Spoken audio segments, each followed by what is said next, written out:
Hey, everybody. Welcome back to another episode of the Kickoff Podcast. I'm your host, Alan Frankel. Today, we have a very special guest. I've been watching his videos to even prepare for this show. So you're going to get both of our sides of the story. I'm on with the Backseat Scout. That's his handle on Substack and on YouTube. He did a really great job analyzing the upcoming draft class, receivers, running backs. But today, we're going to be covering the quarterbacks. And I'm just really thrilled to have you on. How you doing, Backseat Scout?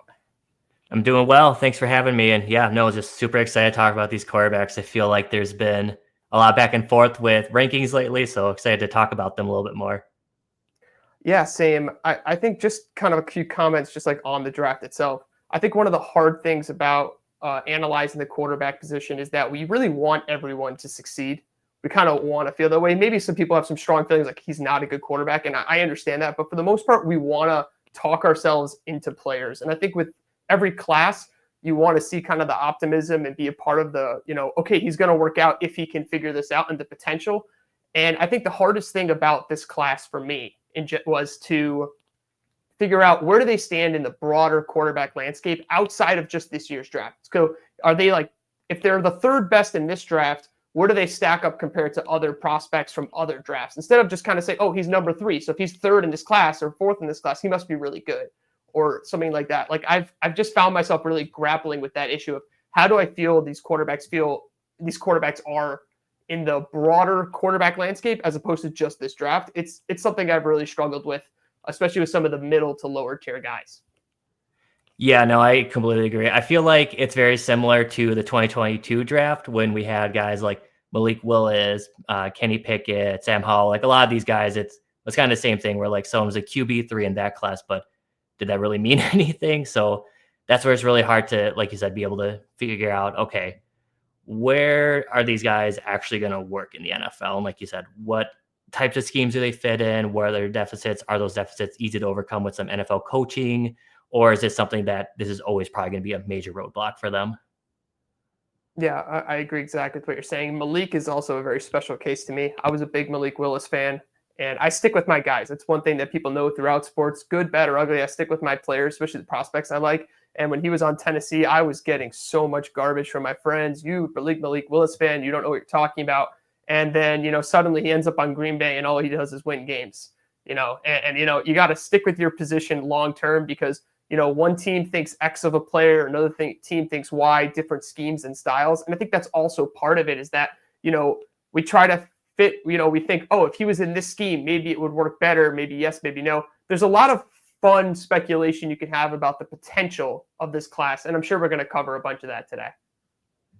Yeah, no, and quick shout out to Malik Willis. As a Packers fan, I got to thank him for saving our season this year. So happy your guy got us through. But yeah, and I think that's the thing that is always the underrated part because we try to view quarterbacks as much in a vacuum during the draft process as possible. But scheme, fit, and just overall supporting cast is so important. Like he likely was never going to be that great of a player, but Zach Wilson is a great example where he went to go basically and was fed to the wolves with that offensive line in New York, where he just had no chance to be able to survive pressure, didn't have the greatest receiving cast to be able to help with that.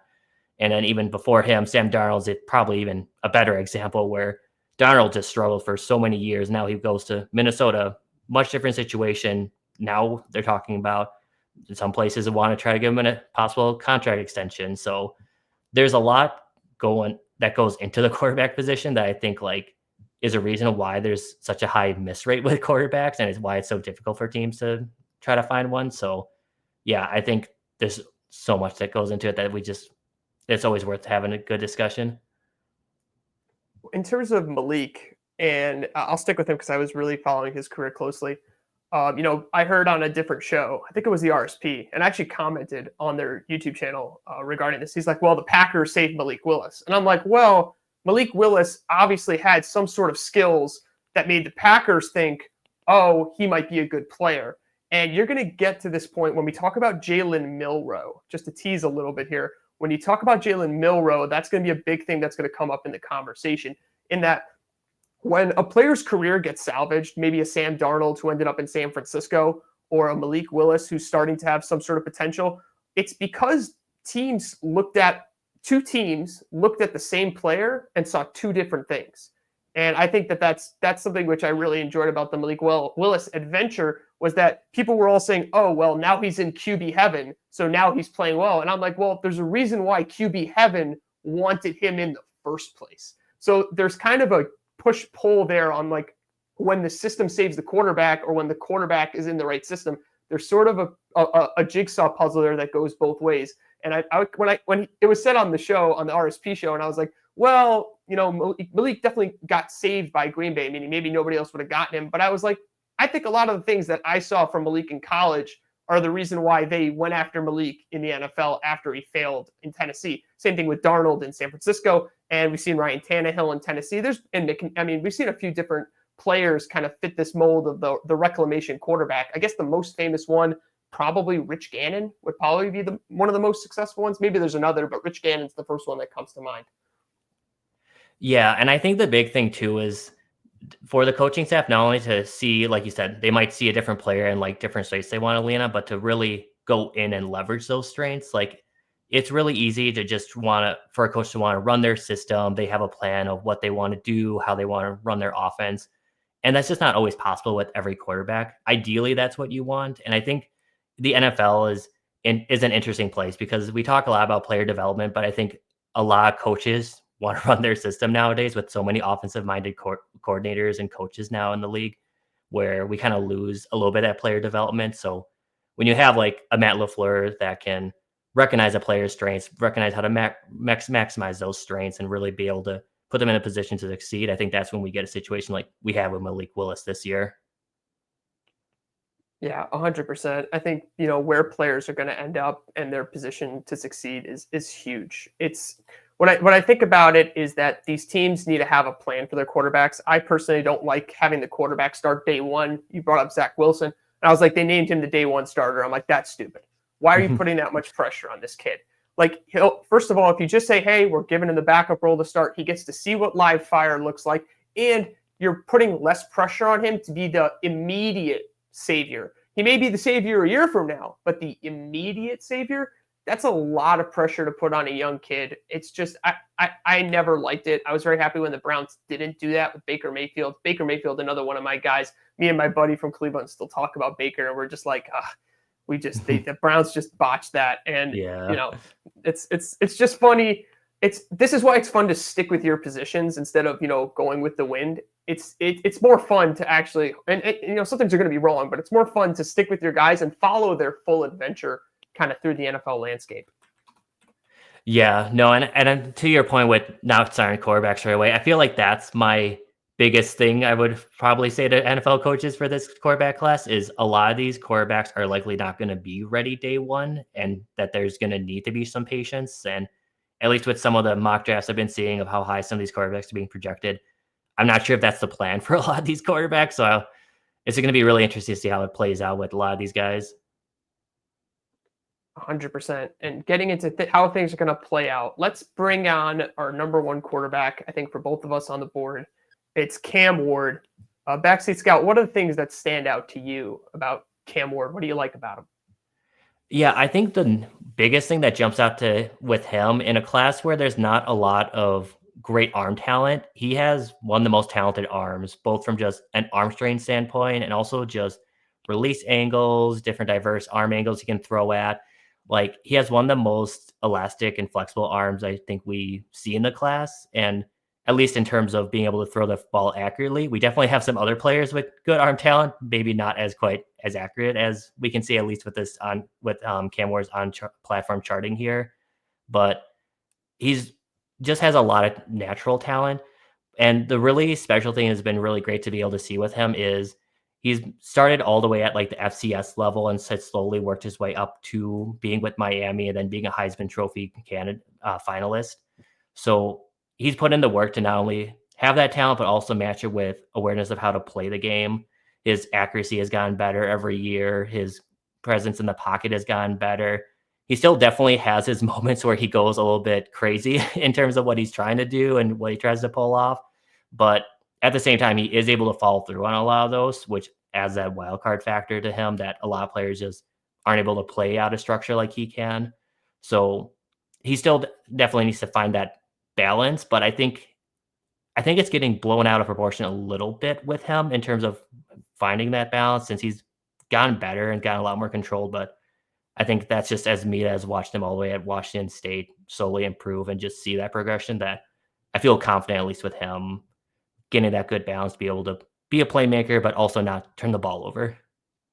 Yeah, so Cam, his arm strength is definitely something which I like in terms of his ability to get to see it and throw it quickly.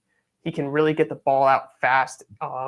Some people don't like his low motion, but what I think about him is, my player comp for him is actually Steve McNair. He reminds me a lot of the way he throws in terms of how fast the ball can get to the outside of the field with quick and powerful lasers. Like the way I describe it in my notes is the ball is just see it, throw it really, really fast. And the other thing that I think stands out to me about Ward, which I didn't quite see with the other players in the class, and once again, these are subjective judgments. Other people might say differently. But I think he had the most anticipation and control at the line of scrimmage in terms of which receiver is the number one option on a given play. He was reading the defense from the start in terms of, okay, this is how I'm doing it. This is what I want to do. Based on how I'm seeing the defense, this is going to be the best available receiver on this play. And I think he's actually playing with great anticipation. And I think that anticipation trickles down into his footwork and his decisiveness. So when we talk about like a quick release, to me, sometimes it's the ball just coming out fast, the ball coming out on time. And I think a lot of that has to do with his command of the line of scrimmage. With the other quarterbacks, I kind of felt like they were just following the play. With Cam, I really felt like he was making a lot of independent and aggressive decisions at the line of scrimmage. And not aggressive like, oh, I'm throwing it deep, but aggressive in terms of, okay, I know what I want to do. I'm locked in. He kind of had another attention to detail gear out there in terms of awareness and who he is on the football field. He just had another level to me compared to the other quarterbacks in this class. And I think it shows on his quick trigger and his ability to just get the ball to the open man very, very, very quickly and decisively. The other thing that I think with him is that sometimes he has these two different gears where he can be lazy Cam and engaged Cam. And sometimes his footwork gets a little bit lazy when he's not, maybe it's a drive, they're up by 10, he doesn't care as much. Or for whatever reason, he undersells the opponent. He just doesn't think the opponent can stop him. So he doesn't hit that level of attention gear. And when he doesn't hit that gear mentally, I could see like he relaxes. He's a little lazy on his throws. He's on his back foot. To me, if he can keep that like top end, I want to be here, kind of, he's like the predator on the field. And like he's the guy who's going to attack. When he's in attack mode, I know that's like a basketball statement when guys dribble to the rim, but when he's in attack mode and he is really looking to push an offense down the field, he's really, really tough because of how fast and his tempo is. When he gets to the line, the ball comes out, boom, 8-yard completion, boom, 12-yard completion, boom, 21-yard completion. Like it just goes really, really fast. It has a lot of rhythm. But when he's a little bit lazier, that he can kind of be a little bit like lacking that energy. Sometimes I saw that with Joe Flacco in Baltimore, actually. And I know they're very different style quarterbacks. One of them is a shorter guy, throws more horizontal. The other guy is more of a 6'5" deep thrower. But I'm not comparing their builds. I'm comparing their kind of on and off switch. And both of them kind of seem to have a little bit of that in them. And I think that when Cam is really locked in, he's very tough. He's very tough to slow down. Yeah, and I think I even saw some of what you mentioned with that, like even in like the way he handles himself in the pocket, like when teams aren't getting a rush on him and they just send like four guys at him, just have him sit in the pocket. It feels like he can kind of get into like a little bit of a lull, be a little bit too casual, kind of like you mentioned. But I feel like when they got the blitz on, then he would actually like adjust, and at least from what I saw, was very successful against blitzes and pressure. So in a way, it's almost a way to kind of get him into a spot where he's getting a little bit too relaxed to be able to beat him that way. And I think to your point with him playing with great anticipation, I think that's a really underrated part with a lot of these quarterbacks nowadays, just with how all the transfer portal stuff, the NIL, is we have all these quarterbacks bouncing around. So when you have a quarterback like Cam Ward be able to come into a new program, throw with the anticipation that he did, make plays or make calls from the line of scrimmage like he could, and his first year at the program is incredibly impressive because ultimately all these guys are going to be going to brand new teams, brand new systems. So you need to have at least some ability to be able to do that. So even though we have some guys that were able to do that, they were there. Some of them were there for like multiple years. So it's kind of a little bit easier to do it that way. But the guys that can do it with going to a brand new spot is something that should hopefully hold up well in the NFL. Yeah, I like him for the pros just because I like his command of the line of scrimmage. The reason why I like the McNair comp is because McNair always had a great leadership presence about him. His teams always seem to play with a certain level of urgency. And that's something I see with Cam, that similar style. It's just ironic because, the Titans are drafting number one. And, I came to the McNair comparison very independent. I actually didn't at the time realize that it was the Titans who had the number one pick. But the more I watch McNair, I went back and I watched like the Super Bowl against the Rams and things like that. The more I saw the similarities in terms of the command, the quickness, and the intelligent mobility, I just think that he sometimes is in sync with the game in a way that the other quarterbacks in this class are not. And that's really why he's my number one guy. The arm talent, I like. I like the quick trigger. I like that stuff. But the thing that really separates him to me from this class is his full and active participation in the whole game, from the pre-snap to the post snap to the mobility. He just seems to be a little bit more in sync. One of the evaluations I always do on players is, are they ahead of the game? Are they at the game speed, or are they behind game speed?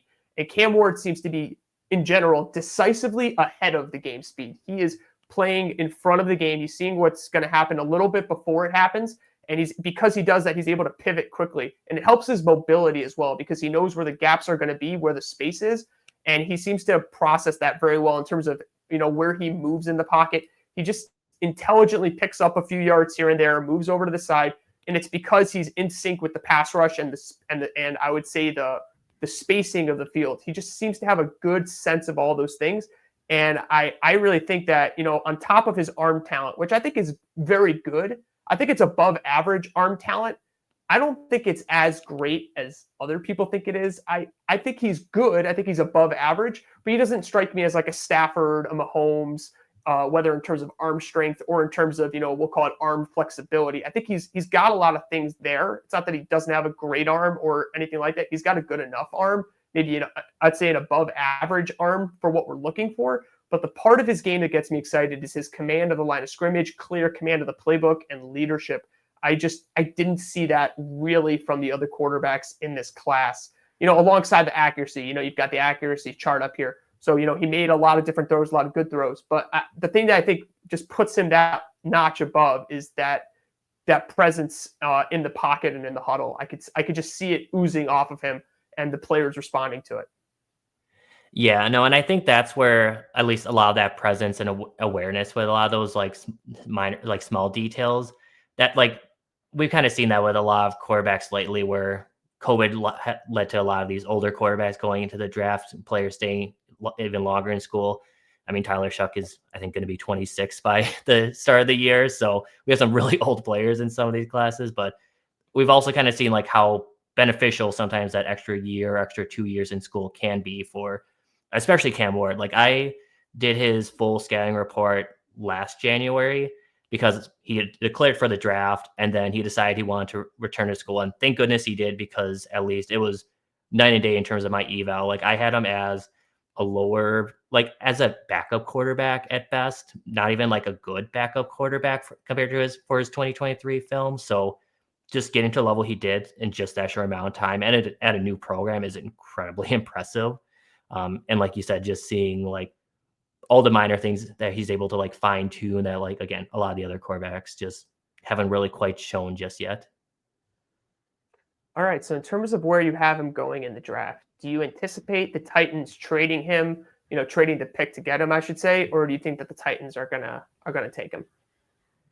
Yeah, I think it's really hard because it really depends on what the Titans' plan is. Because I think they have two routes they can go. They could say, we did try to go a little bit all in last year. We got some free agents. We made some trades. I know they kind of backed off on a lot of those. So maybe if they say, our window is not yet, let's build a foundation. Let's build more of our like core team and then bring a quarterback in another year or two. I think they could look to trade down and try to take advantage and try to build more draft capital. But if they think, we have a good enough squad, we just didn't have the right guy at the quarterback, maybe they do go for Cam. If I was the Titans, I do like Cam. I think he'll be a very good NFL quarterback. But at the end of the day, I think if you don't have a good foundation for him, I do worry that he could regress to some of his Washington State play, where he was a little bit all over the place, making bad decisions, getting really rattled. So I just worry about kind of almost having like what happened with Caleb Williams, where we have a good player go to a situation that seems solid, but then falls apart quickly and the quarterback suffers developmentally from it. So I think they probably would be in their best interest to try to build up a foundation before then. But again, I couldn't blame them if they feel that he's the guy that could take them to the next level. Yeah, I think kind of goes down to like what would you want for him in a trade. So just for fun, I have a lot of Giants fans on my who listen to my show. So we'll do the Giants as an example. What would you just off the top of your head, what would the package? This is a general package. You don't have to be like specific how many, but like what would be the general package you would want from the Giants to move down to 3 if you were the Yeah, Titans? so just to move down 2 spots, I have to look exactly what picks the Titans have, but I would imagine it'd probably take at least like their 2025 second, potentially 2025 or 2026 second. I don't know if you could get a first out of them for just 2 spots. I don't think this quarterback class is good enough to be able to get that out of them, especially since the Giants could probably look at Titans and be like, hey, we know like you're probably not going to, if you're looking to trade down, you're probably not going to take a quarterback. So we'll just take a chance that he'll be there, kind of like the Texans did with Stroud a couple of years ago when they play chicken and won. But I think it probably wouldn't be a huge package. Which again, if you think Ward is the way to go, at least then it's easier to justify because you're probably not going to get a huge haul. But at the same time, I think the Titans have a lot of holes right now, so any extra picks that they can get would help in the long run. So I'm inclined to put the price a little bit higher. I don't think the Titans should accept. There's going to be the swap obviously from 1 to 3. So that's you get the swap, and then you have. I wouldn't accept anything less than at least another first round pick. I need at least one first round pick. I need at least probably a 1, and then at least a 2 or a 3. Like I need at least. I can't justify not having a first round pick in this trade. If they try to do anything less, I'm out. If they offer a different player, maybe if they wanted to offer one of the younger players, maybe I could consider it. But I don't. I would not give up Cam Ward for anything less than an additional first as the headliner of the package. Maybe there and a few other pieces there, but I can't imagine them moving down. To me, I think Cam Ward is going to be a quality NFL quarterback. I think he has what I'm looking for. He's not going to score a 10. This isn't a 10. This is more like I would say out of 10, how would I rate Cam? Maybe like an 8.3. 8.3 in terms of like, I think he could be an 8.3 starter in the NFL out of 10. So I don't see him being like a Lamar or a Mahomes, but maybe like maybe like 2 rungs below or a rung below that. And I think that's good enough to consistently, be in the mix for the playoffs, and then with a good team, be a Super Bowl kind of contender, at least in the championship game, be in the mix. So I kind of view him as like an 8.3 out of 10 as a quarterback prospect. And I think that justifies at least an additional first round pick. I can tell you right now, if they offered me another first and a third, I don't think I would take it if I was Tennessee. But that's a swap of first and a third. So I think that kind of closes the book on Cam Ward. I think we kind of covered him pretty thoroughly there. Who do you want to bring up next? Yeah, I think since we're looking at the top of the class, we can also kind of start talking about Shadeur Sanders next, if that sounds good to you. Shadeur is great. So what are your thoughts on Shadeur? Yeah, so at least I think it's interesting. So during the season, I feel like I was one that was a little bit lower on Shadeur. At least by the midway point of the season, I personally recognized that um, that at least I felt that Cam Ward made himself clearly the starter or the top quarterback for the class, and at least with Shadeur, I felt like probably QB2 still solid player, but I'm not sure if he has enough of those extra level of play that he can do to be able to separate himself from Cam Ward and get above him. And now I feel like things have kind of shifted where now people are a little bit almost too low on Sanders, where I'm just sorry, I'm trying to pull up his chart here. One moment. Yeah, sure. But I feel like at least with Sanders, like his accuracy, I feel like has kind of gotten lost in a lot of the discussion with him. I think he's easily one of, if not the most accurate quarterback in this class. I think a lot of people kind of look at the offense as there's a lot of short passes. So is this really something that is translatable to the NFL? But I think it is something where, okay, finally I was able to get it up. So at least with his passing charting, which by the way, at least for background for people, so like this isn't like completions per this area. This is like passing like accuracy charting. So is the ball like dead on in that area? So there's like you can complete the ball to the pass catcher, but is there actually like a very catchable ball where it's exactly where it should be? At least with Sanders, like most, if not all the areas are like great that he targets. He's good in the short, medium, intermediate, and even pretty solid in the deep. And at least with him, he shows so much awareness for being able to know exactly where to pinpoint the ball, to be able to not only get his pass catcher open, but also protect him from a hit that is lost to a lot of these quarterbacks who are just more focused on how do I get this ball to him, not how do I get this ball to him cleanly for him to also pick up yards after the catch. And I think the other thing that people are kind of missing with Sanders right now is, again, he is in kind of a weird offense, but when things break down, he shows a really good awareness of how to move to his next through his progressions, how to find a guy while he's scrambling and trying to make a play that I think is kind of getting, again, lost in the shuffle. He definitely has his limitations. Like we can kind of even see with his arm strength limitations with the yellow deep areas that like his deep ball accuracy can kind of wane. You can kind of see the velocity for his throws also kind of not quite be there when you compare to like a throw from Cam Ward, Jalen Milroe, some of these stronger arm quarterbacks.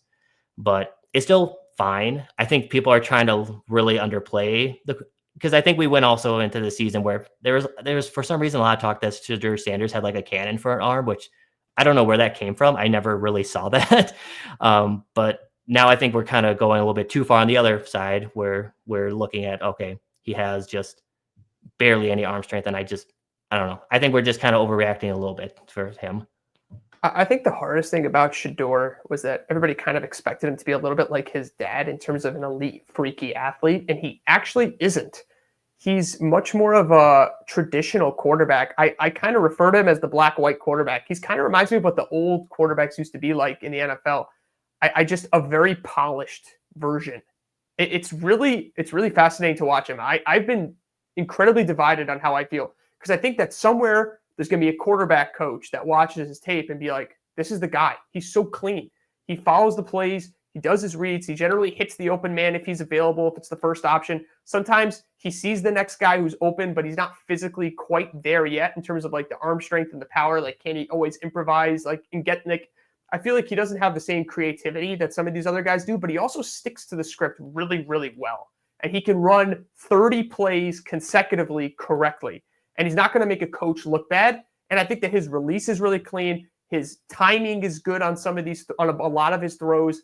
I think that he's really divisive and a great foil for Cam Ward, whereas Cam Ward, some people are going to like the improvisation, the laser arm, the kind of independent streak that Ward plays with. And some people are going to really like Shadeur and his really traditional release and his ability to just follow the plays really, really well, stay on schedule, and really just be disciplined and be willing to accept coaching.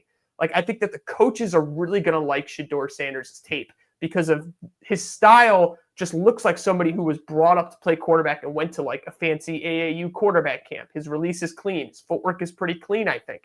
Like, just watching him, he looks like an NFL quarterback. Actually, sometimes more than Ward. Ward kind of a little bit looks more playgroundy, and Shadeur looks more like the adult in the room. Like, I just see coaches gravitating to Shadeur's tape. Like on my notes here, I have like pretty quick, but not an explosive breakaway runner. He's definitely above average in terms of athlete. He does a good job of avoiding sacks and throwing the ball away. He is somebody who I saw a great presence of mind to make even tough throwaways. I really liked his ability to kind of manage the game. Like, this is when I say he's more like an old school quarterback. He manages games, I think, really, really well in terms of just the risk reward. Cam Ward had some risk reward issues. You'll see that again when we talk about Milroe. I'll bring that up. He had some risk. He has a very good risk reward balance. And I think sometimes Ward gets over aggressive and tries to show off how good of an arm he has when really he'd be better off just moving 8 yards, 10 yards at a time. Shadeur doesn't really do that. He's not going to do as many unpredictable things from the script. He's just not going to have that. He doesn't have that independent streak sort of that Ward has. It's something that also makes me question him because how are his survival skills? I feel like Ward has a certain level of survival skill in him, and he has that other gear that I'm not sure Sanders can reach. So like Shadeur is kind of like a wave, and I would say, Cam is kind of like a wave, and Shadeur is like this really straight line. And I think that a lot of teams are going to really resonate with that straight line because it's a level of consistency and it's a level of predictability that I think that he's going to bring to his teams that maybe Cam won't. And I think that's why some teams and coaching staffs are going to gravitate to Shadeur because of that polish. Yeah, and I think Shadeur definitely is not on a level of athlete or player that he is, but it's kind of like, just as a Packers fan, kind of like with Aaron Rodgers, where Rodgers definitely could stick to a script, be able to run the offense, and would definitely like be able to provide a little bit more extra every now and then, but mostly could really play in control and just look like he was running the field at times. I think the same thing that Sanders also had that Rodgers had too, that does make me a little worried, is just the sack issues. There's just a lot of times where Shadeur is a little bit too confident. Like you said, he's not a great athlete like his dad. So I think he kind of thinks like he's his dad. Sometimes it tries to escape pressure and then ends up taking a sack. And that's the biggest thing that just scares me, because there's so many times when the offense is running like a well-run engine, like they're picking up yards, getting first downs, and then they get to midfield, and then Shadeur takes like a 12-yard sack because he's trailing backwards, running away from the pressure. And then all of a sudden it's like 2nd and 22. What are we going to do? So, and it just happens a lot for him. I think it's definitely something where I'm not going to pretend that Colorado line was any good by any means. So that then becomes a question. Okay, if we put him behind a good offensive line, this is where, again, we kind of go back to team fit and what teams actually have a good foundation for their quarterback. If we put him in a system that has a good protection for him, be able to let him really run an offense, like, does that continue to be an issue? Because if it doesn't, then it's just really more just the physical limitations for him, since, like you said, the ability to be able to run an offense is there. So again, really just, and that could be the thing too that just really drives where he goes, is depending on what team feels they have the best foundation for him. Yeah, I think that which team, likes him and really wants to commit to him because they believe in that consistency and in that polish. And I think also just the fact that his dad was in the spotlight and he was in the spotlight a lot, he has a certain maturity to him that I'm not sure that the other quarterbacks are going to have. It's something that separates him. I sense that he was very calm. Just a different, like really different from Cam. Like, it's really great that they're at the top of the class or near the top of the class. You have him as the number 2, I think. You have him as your number 2 quarterback. So yep, I don't. Yeah, number 2. He's not my number 2 quarterback. Oh, but I see what people like about him. And for me, my concern with him is like this. I think he played pretty poorly against Nebraska and against BYU. And I think against faster NFL defenses, he might struggle tremendously. And this is kind of the downside of for me for Shadeur, is that I think that if it's not open right away, or if the other team's kind of a little bit prepared for what he's got coming, I don't see that ability to like recognize and maybe move the play over to the next option before the snap. Like, I see that with Ward a lot, where he's just like really seeing the defense and the spacing in the right way. Whereas I feel like Shadeur is kind of just running the plays. He's not necessarily in a bad way. It's just that he doesn't have the sense of urgency. And because he has that sort of template release, like a lot of his throws look very, very clean, it also shows me sometimes he's not adjusting for the situation. Like, Ward is throwing all sorts of different throws, and it's because of that anticipation and timing. So he knows the ball needs to be out now, and I've got it. However I've got to do it, I've got to do it. I've just found that Shadeur doesn't quite have that. So a lot of times, like, his throws, they look pretty, but sometimes they're just either that's too tight of a window, the defenders are too fast, and when you have like a certain cumulative defensive strength, like if you put Shadeur Sanders against an average defense, I think he plays pretty well. You put Cam against an average defense, I think they're both going to play well. But when you start talking about upper echelon defenses, I think you start to see a really decent size skill gap between Cam and Shadeur. I think that when suddenly the pressure is coming a little bit faster and the windows are a little bit smaller and you need to do a little bit more independent thinking on the field, I find that he lags behind Cam in that particular way. And that's the thing that I think is going to scare other people off. So I think coachability and that stuff is what's going to make teams like him.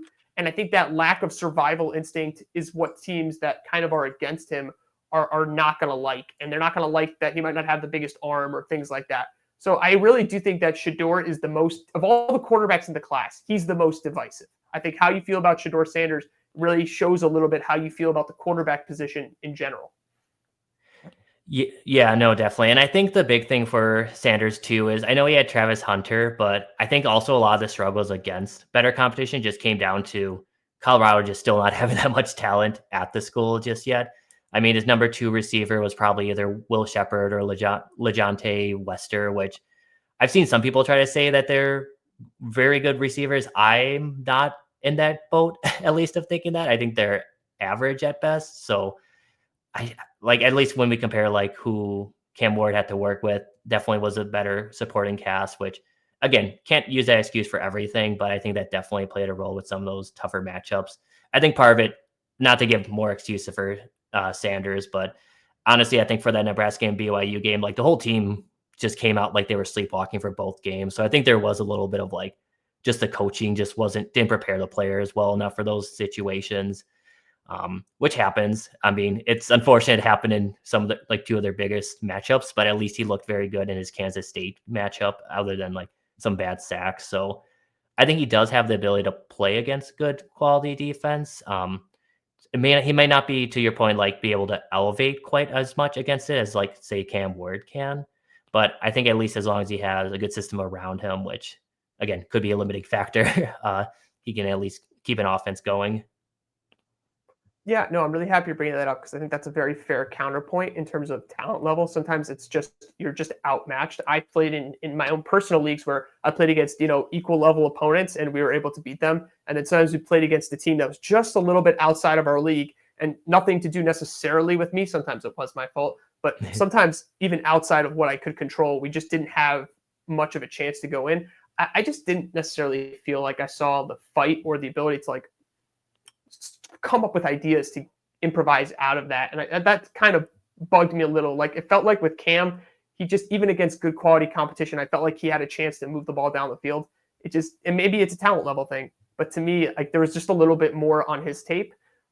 Regarding Shadeur, in terms of him leading an elite level offense, I think it's doable in more of a Detroit style offense that relies on his decision making, and a bevy of skill players. Like he kind of projects pretty well for that type of offense, and then I think projects a little bit better for a more defensive style team, power team a little bit later on. Like once he gets his big salary, like let's assume he does well for 4 years, gets a salary. I think those later additions of Shadeur's teams would lean a lot more on his caution and decision making and a little bit less on him trying to score 30 points a game. Like I'm trying to like project like what type of teams would I build around these guys. For Cam, I think I can probably build a high scoring team. It doesn't necessarily have to be a deep down the field team, but I think that just with him, I could build some sort of high scoring, at least horizontal, a really good horizontal offense. Like I can really see me going, 8 yards down the field. Whereas Shadeur, I kind of want to rely a little bit more on play action. I want to rely on a little bit more of varied looks. I want to let him, play within himself and then use that and hopefully have enough, playmakers so that he just has to deliver the ball and then they run with it. Like when I think about Shadeur, I kind of want to run like a Tom Brady style offense, like a Wes Welker, a Julian Edelman, or, other elite quickness guys that get open so that his strengths kind of play out a bit more. So I'm trying to think about how I would accentuate his strengths. And that's kind of how I see like those teams kind of building around these two quarterbacks. Yeah, and I think to that point, you might be in line with some of the mock drafts I've seen lately, because I've seen a couple mock drafts where people have Sanders going to the Steelers, which kind of fits that to a T, with having more of a run first mentality, having a good structure with Arthur Smith, which fantasy people can hate him, but at least like as long as he's not getting his head, he can typically run a pretty good offense as a coordinator. So I think a situation like that would be like amazing for both sides if he can go to something like that. Yeah, I mean that sounds like that sounds like a trade up though. Do you think that the Pittsburgh Steelers can get him outright? I think they're in the 20s somewhere. Do you think he lasts till the 20s, or do you have him potentially going a little earlier? I really don't know where he'll go. I've seen lately mocks have been all over the place. Like I've seen him going as late in the first round now, late from some people. I've seen him still. I think in Jordan Reed's mock draft, he went still as high as the third overall pick. But I personally, I don't view, as much as I feel like I've been defending Sanders, I don't view him as a top first round, even a middle first round type player. I view him more as like maybe a late first round player, maybe even like an early second, just from a pure talent standpoint. So, and obviously quarterbacks, like your teams are always going to reach a little bit for them because it's just such an important position. So, but I think it just comes down to probably just how desperate is a team? Are they going to take them that as high as the top 10? Are they going to say, we're just going to sit, we're going to sit, we're going to see what happens if he falls to us. We'll go for it. If not, then we'll live another day. It just really depends, I think, kind of how the NFL decides to view this quarterback class. I agree. Like I'm looking at the Raiders at 6, the Saints at 9. I'm looking at the 49ers, the Dolphins, and let's see who else. The Seahawks at 18, who could be interested in him before Pittsburgh. I think Pittsburgh might have to trade up ahead of the Seahawks. The Seahawks feel like the type of team that might be interested in him just because I think that they're defensive, they're run by a defensive coordinator. And I think a defensive coordinator would have a pretty solid opinion of Shadeur's ability to kind of, I could see McDonald liking some things about his game. But that's already at 18. Like I think that there's several landing spots for him. I'm sure a bunch of drafts have him going to the Raiders at 6. I feel like that's something which would be pretty common. Maybe the Jets as well. So it's interesting. I do think he would fit better on a dome team because he just doesn't have that huge arm. So that like kind of like Matt Ryan, how Matt Ryan he didn't have a huge arm, but because he was in a dome, the elements weren't as big of a disadvantage. So kind of like the NFC South is a great spot for him. I kind of think he could end up going 6 to the Raiders, but there's several different landing spots in the first round where he could end up. Yeah, and I was actually originally going to mention the Seahawks too, but they've been going through a bit of an identity crisis lately with getting rid of Lockett, potentially moving DK. So I was like, I'm not sure what their plans are, if they even want to target a quarterback with any plans to try to build one right now, just with how much they're shifting direction. I hear you. They could just, be looking to add talent and then maybe either pick up a quarterback or be looking to draft one next year. I think that that's definitely in play. If there's some sort of a tear down and restructure, that's definitely a valid path to go on. Yeah. All right. So kind of, I think did that close the door on Shadeur? You're good. I think we've covered it. I was going to say, I think the internet has enough Shadeur discourse, so I think they've probably got enough of that. All right. So who do you want to move on to next as the next quarterback? I would really love to hear your thoughts on Jaxson Dart, because speaking of internet discourse, I feel like there has been so much talk about Dart, so I'm kind of curious where you landed on him. So I happen to like his arm more than other people. I think he's made some really good touch throws that I look for in terms of feathering the ball over somebody, beside somebody, and into that. I also think he had nice chemistry with a lot of his receivers. I think receivers will really like to play for Jaxson Dart. I do think that the processing and the execute 30 NFL plays in a row test, a little dicier. I'm not certain I feel like he's going to be able to consistently execute pro-level strategies. I think that Sanders and Ward are a little bit ahead of him in terms of their mental acuity for the game. And it's not just because he's a big, strong, blonde guy. This is based on the fact that I feel like he's just running the plays, but he's not. I like some of his improvisational stuff more so than I think he's kind of moving people around at the line, maybe making really great anticipation throws that are independent minded. I find him he's sticking to the script, but he's also able to make some really, really great throws. I think some of his throws stand out as the best in terms of some of his throws are as good as Cam Ward's throws. Some of them are really, really great in terms of getting the ball over and into people. That's the thing that I have in my notes here is he has really soft touch and makes some of the throws that are best in the class. And that touch is what's going to be the thing that drives scouts towards him. And it's not the power. I think people always get obsessed with arm power. To me, it's actually that ability to put it between defenders into a receiver or over a defender and into a receiver. I think that's the part of it that really gets me excited about him is he's shown some of that high level throwing ability, which scouts and which other, especially fans on YouTube, tend to love to point out. Yeah, I was going to say that is the difficult thing with Dart, because like you said, I think, and that's the reason why I think there's a lot of very strong fans in his camp, is whether it's highlights, watching him in game, or just anything, those throws like really stick out. And like you said, when you compare him to the other top quarterbacks, like you can see a very easy argument where it's like, oh yeah, he has the talent of like say a Cam Ward or the throwing accuracy of Shadeur Sanders. Like there's a lot of talent there. And then, but like you said, that processing is such a big question mark for him, especially just coming from Lane Kiffin's offense. At least for people that aren't aware, don't follow college football too much, Lane Kiffin's offense is really difficult to get an evaluation of for quarterbacks. It has it's a huge focus on play action. At least for a standard NFL offense, usually play action is done at a rate of like low 20s. Ole Miss, at least last year, was at like 52%, I believe. So, what that does is that gets linebackers crashing in, gets safeties biting, opens up a lot of those alleys for Dart to be able to throw a ball into the intermediate, medium areas of the field.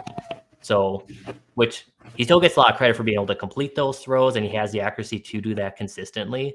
But it also just makes it a lot easier. And there's a lot of just all his reads are on one side of the field. So, obviously, like he has to go through like kind of like the layering process progressions where it's like, okay, is my intermediate player open? Is my short player open?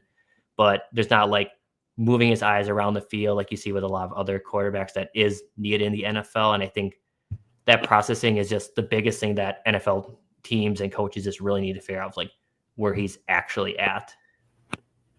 Yeah, so a couple of things about him in terms of the play action. That's how I have in my notes. Like this guy seems born to be in a Shanahan like play action style scheme.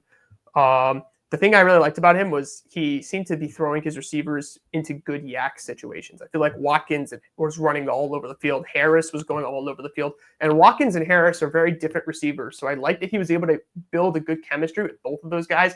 It just felt like he was just really much in rhythm with his guys there. And, building rapport with your receivers is an important element in the pro game. And I just felt like the receivers just like to play for him. They just seem to have a good excitement and energy on that offense. Like sometimes you could see like offensive units, like sometimes it's just the quarterback leading and everyone following, but Dart and his receivers seem to like really have a good time out there. They really seem to enjoy playing with each other. And Trey Harris is one of my favorite receivers in this draft. And I really enjoyed watching them play together. And I just think that he does do some things in terms of his receivers that stood out to me, like from a yak perspective. Other things that I had about him was that he can run the option a little bit. He's someone who has a little bit of running to his game. Like, I don't really think Shadeur is going to be running the option. He's just too skinny, and I just don't want him taking that many hits. Maybe he can run a few plays per game, but Dart has kind of the heft to run what I call like the big, thick option, like what they ran with Daniel Jones sometimes in New York to pick up some yards. He does have that in him, and that's kind of another piece of maybe it's play action with a little bit of option and a little bit of RPO, just because he did show the ability to run for some yards at the college level. So not like a speed option like with Lamar where you're terrified he's going to run for 60 yards, but someone who can pick up some decent first downs, pick up some decent yards on the ground. I wouldn't say necessarily high volume, but you could run it to him, 3 to 5 times a game. I think if you wanted to have him make option reads, I think he could do it. And I think that is going to appeal to some coaches who are like, okay, we can run play action, but we can also run some option concepts alongside of that. There's a little bit of breadth to his game because I could see him being able to throw it down the field a little bit in the intermediate, run the ball a little bit. His path to being a good pro has it's generally play action based, but I think it also he's able to run some of these like little, like, I wouldn't call them gimmicky. I would call them a little bit more basic advantage based offenses like the option and spread. Yeah. And I think also to circle back to your point of like the players liking Dart a lot, I think there's been a lot of accounts that Dart has been doing. It does have a lot of good character and has been well liked by team coaches. And that stuff, like, I'm a grumpy old man, so I kind of downplay it a little bit, but that stuff does matter. Like it does, especially when you're building like a profile for a player in this process. Like if, like you said, with the accuracy, the ability to scramble, the arm talent, and then also passing the character test, like that all kind of does add up to where a team feels comfortable going after a player like him. I think at least for that, you mentioned the Shanahan offense. I think the biggest thing with the Shanahan offense compared to like the Lane Kiffin offense is the play action in Shanahan's offense are more of like under center, play action to be able to also have a run pretty easy and up the like in the tackles and outside zones. But for Lane Kiffin's offense is more of like read option, play action, wide zones, where we're not doing as many snaps under center, which we saw him try to do at the Senior Bowl. And I think he did have a lot of fumbles under center, which I mean, he didn't do a whole lot of snaps under center. So I would kind of expect him to have some trouble. I'm not going to overblow it and say, oh, he can't take snaps under center. Like, it's a learning process. The Senior Bowl is the reps are there for them to practice, get more training in. Like, it's going to be part of, like, you're not going to get it down right away. So, but it is something that he does have to get more comfortable with doing those under center snaps if he is going to go to Shanahan like offense. And also just, of course, just working through the reads, doing the full field scans, and just being able to be more confident when things break down. Because that's my biggest thing is his pressure, like his success against pressure and blitz is really troublesome, especially against better competition. Like, he will at times just freeze under pressure. And we even saw this a couple times in the Senior Bowl. And I know the tackle got kind of blown up on the number of plays when he got pressured, but he just really lacks that peripheral awareness to be able to make that little movement to be able to avoid that pressure, or just buy his tackle a little bit more time. Like, he just needs to multitask a little bit better of making his read, but also maintaining that protection in the pocket. So when I think about Dart, I think one difference between Shadeur, Cam, and Dart is I should see Shadeur and Cam as being potential day one or let's call it, week 4 starters. I think Jaxson Dart needs to sit for I think he needs a full training camp, and I think he needs at least half to 3/4 of a season just to get his under center stuff right and to get some time getting that done. I'm sure he's working on that right now. But to me, I think he's a little bit of a longer fuse. I don't want to expose him too early. I would say Cam and Shadeur, I'm a little bit more willing to throw them in the fire maybe week 3, week 4, if I think that they're progressing. Jaxson Dart feels to me a little bit more like maybe week 13, maybe week 14 we see him. I just don't think there's a lot of upside to playing him in the opening day. I just don't see that for him. It's just funny because with him, I think there's a lot of potential there, but I also think that it could be ruined very, very quickly, and where he could get sacked out of the league. And actually, in my notes, it says this guy could get sacked out of the league. So we're on the same page with the troublesome under pressure type of thing. And I think that he needs to be protected from that. And that's part of the reason why I like sort of a play action run scheme, just so that he can hit those intermediate windows. And the yak stuff that he hits his receivers, good yak, plays right into that. So I could see him hitting like a medium sort of over route and nailing that throw. And a guy like Ayuk or a quick receiver can take that and scoot up the field real quick. Also, by the way, I just want to let you know that your grading system you have for quarterbacks, you have kind of short passes, medium passes, intermediate, deep. We actually have the same system. Really? For doing this, yeah. So I'm building it out for the NFL Read R data set. And I'm sure our pass lengths are sort of similar because we're trying to discriminate between like an 18-yard corner route and a 30-yard vertical. It's just really funny to see somebody else do this the exact same way. I think that's also part of the reason I was like, this guy sees the same thing that I do. Because I was like, hey, you have it kind of layered that way. Somebody who played quarterback, I really appreciate the difference between those throws. So it's just funny to see.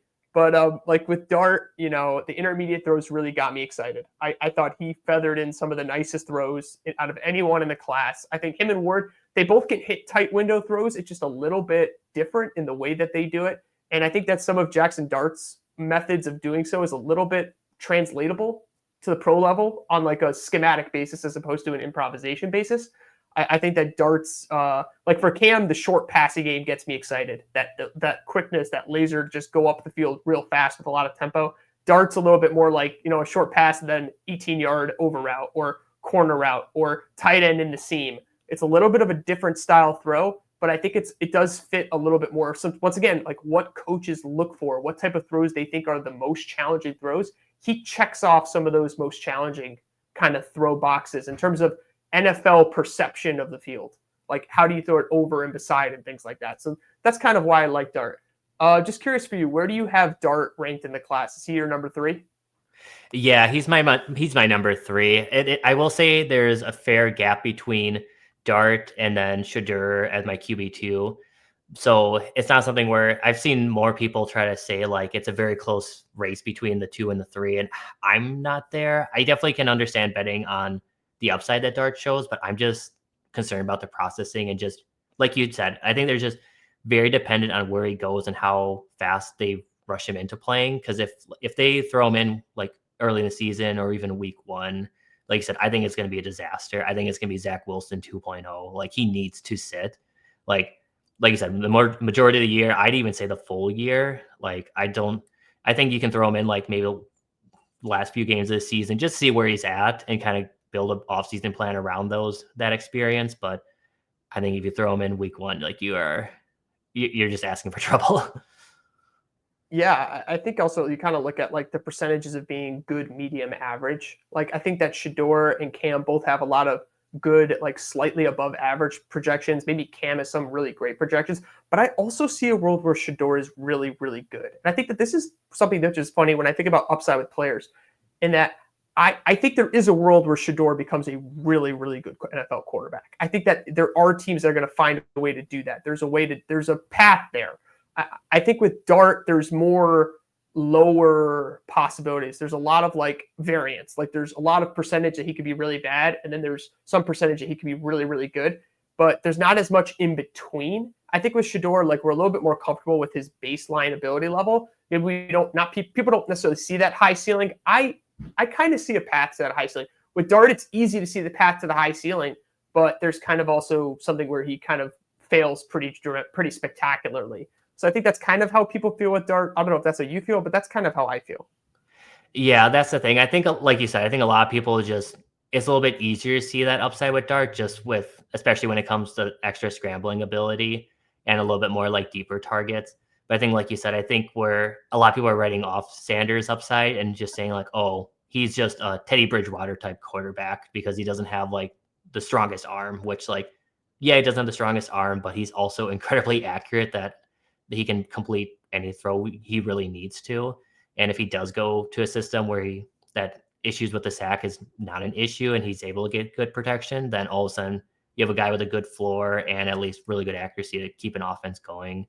Whereas Dart, like you said, we need to worry about how he handles pressure. We need to worry about how he handles being under center. We need to worry about how he handles reading the defense. Like there's a lot that we don't have answers to Dart with the system he was in and how they operated in Ole Miss. So again, just probably will come down to how interviews go, how coaches feel his IQ is as a player, and just I don't know. He's the most interesting player to see where he ends up going for me. Yeah, I agree. When I look at the teams on the draft, there's one team that really stands out to me where I think he could go and have a lot of success, and that team is the Miami Dolphins. I think that McDaniels has shown a really good ability to kind of coach the timing of an offense, and he like to throw these like intermediate throws, timing related throws that they've built a sort of, I would say, I'm not going to say a brainless quarterback offense, but a crutch oriented offense, and I think it worked really well for Tua because they played to his timing and anticipation. And I think that McDaniels understands the DNA of his quarterbacks well, and I think that might be the right fit at 13. I think Dart on the Dolphins. It sounds good, obviously, Dart to the Dolphins, but I actually think that McDaniel's the right coach. I think he's not going to be too tough on him. He's going to let him make some mistakes. They play in warm weather, so that's always nice. So they have a dome also. So to me, I look at the Dolphins at 13, and maybe I don't think Dallas will take him, but like maybe Dallas too. But I like him to the Dolphins. I think that makes a lot of sense. And I can see why other teams at the top will be like a little scared to take him in that top 10.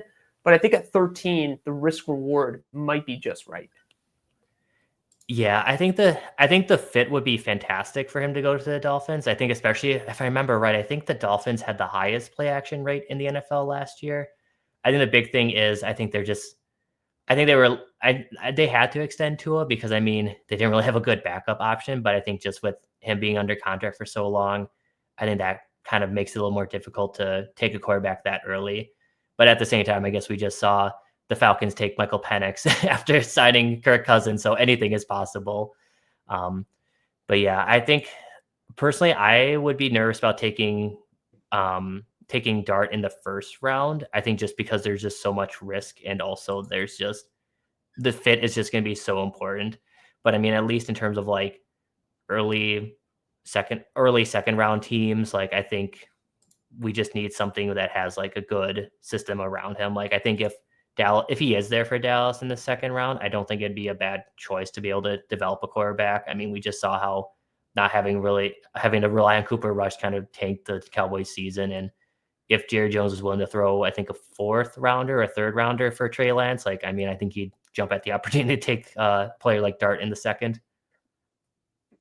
Yeah, I think that Dallas is an interesting destination. Teams that have quarterbacks, but maybe are kind of 1 foot out the door. So Dallas, just they happen to be next to each other in the draft, but Dallas and Miami kind of fit that halfway out the door on their current starter kind of situation. So I think that's, and also teams that like could really use the cap relief. I mean, the Cowboys could really use the cap relief. Everybody could, obviously, but Yeah. Dallas can definitely be looking forward to that. All right, so I think we covered Jaxson Dart. We're going to start a new recording, actually. So we're going to take a quick break here, and we'll have part 2 with our last 3 quarterbacks. So stay tuned, everybody. There will be another episode coming out as part 2. It'll be coming out tonight as well. I just want to break it up, give us a chance to get a drink, take a quick break, and then we'll be right back.